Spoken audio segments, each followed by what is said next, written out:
I think if you're of a certain age and from the South, you grew up learning the great lost cause and for the Civil War.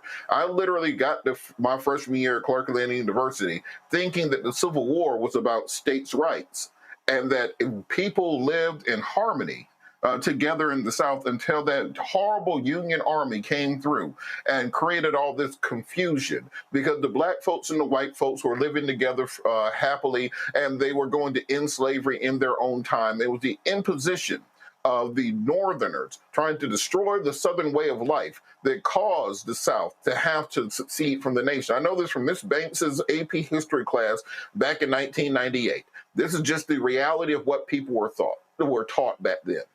And the truth is, the reason they have been going on this campaign against education for the last 30 years is for this exact reason.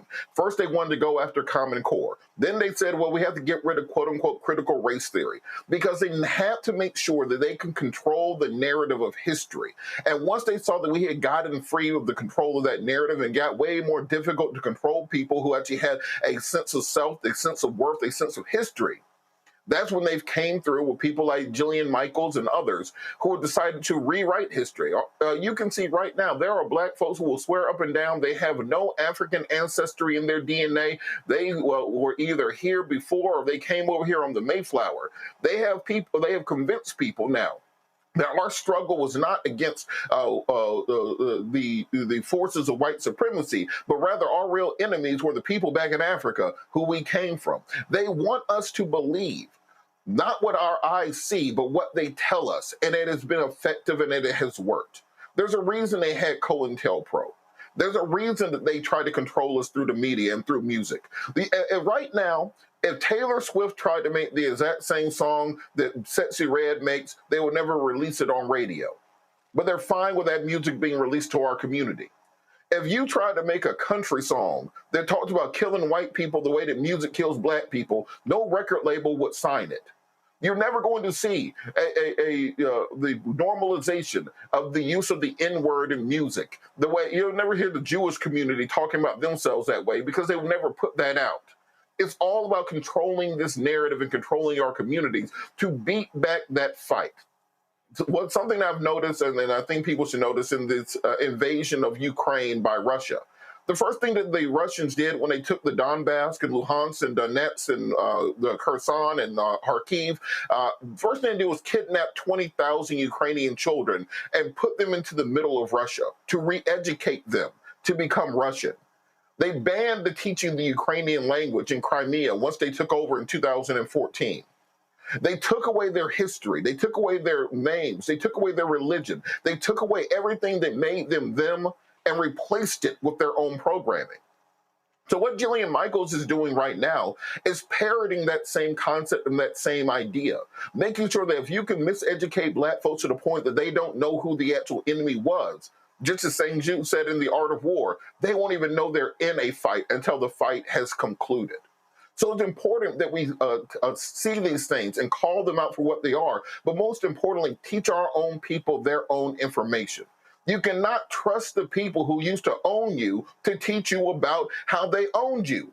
You think they're going to tell you the truth? We have to take control of that. We have to realize that there's no one who's going to teach us but ourselves, and that the reason they want to keep this knowledge away from us is because it is so powerful. 2% of white people own slaves. Then why'd y'all have to put a 3/5 compromise in the Constitution? The slave population in South Carolina and Virginia and all over the South was larger than the white population.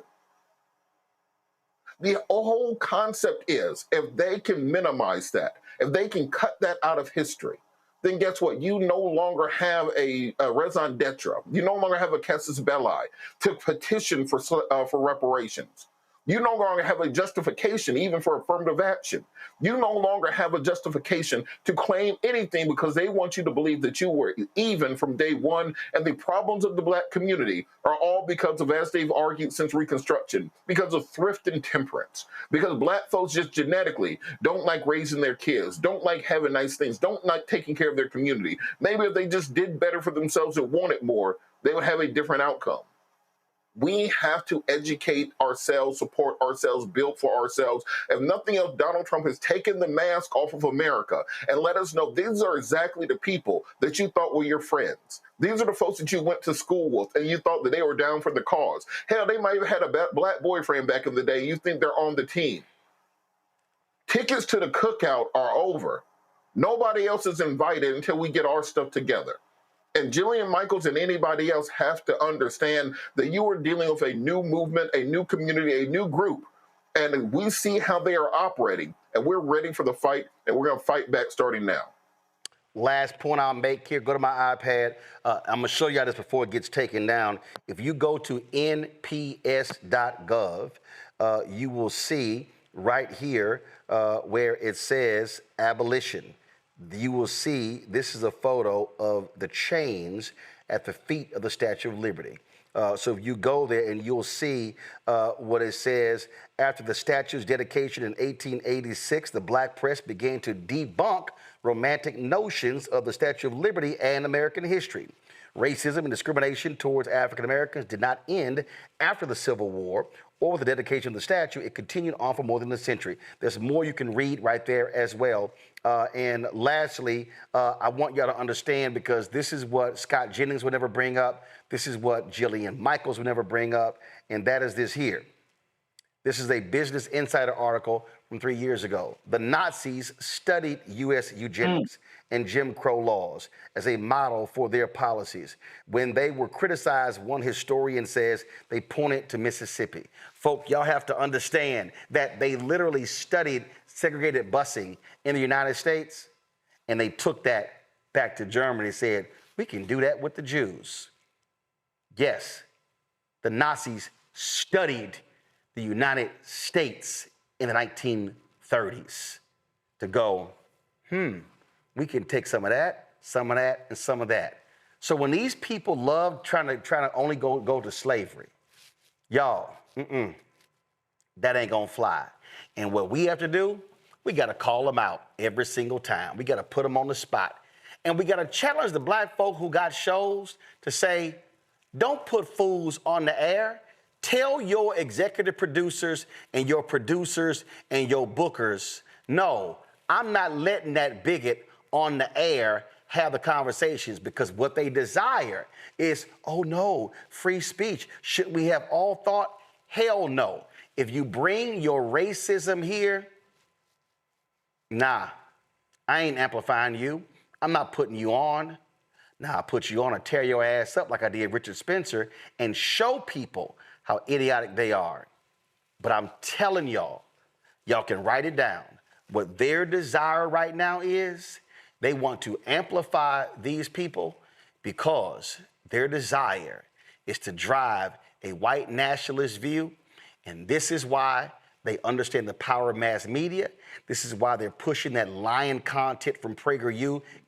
Kids, we showed you yesterday about Columbus and others, because they understand. Because you heard when Jillian said, oh, we stood shoulder to shoulder. No, Jillian, it's a whole bunch of white folks who did not stand shoulder to shoulder with us during the Black Freedom Movement. It was a lot of white folks who wasn't standing shoulder to shoulder during George Floyd.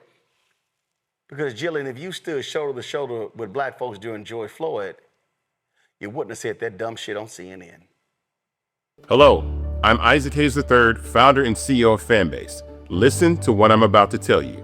The window to invest in Fanbase is closing. We've raised over $10.6 million of our $17 million goal.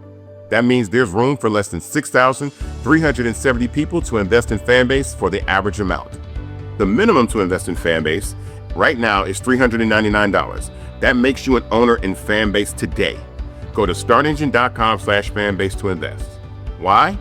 Because current social apps have taken advantage of users for far too long, with content suppression, shadow banning, harmful racist content, and no real tools for monetization and equity.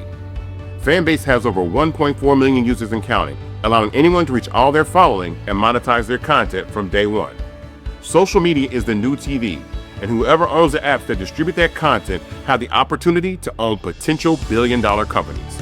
While big platforms with uncertain futures are failing to serve their users, Fanbase is stepping up to fill the gap. Don't wait until it's too late. Invest now, invest for yourself, and your future. Go to startengine.com/fanbase and own the next generation of social media.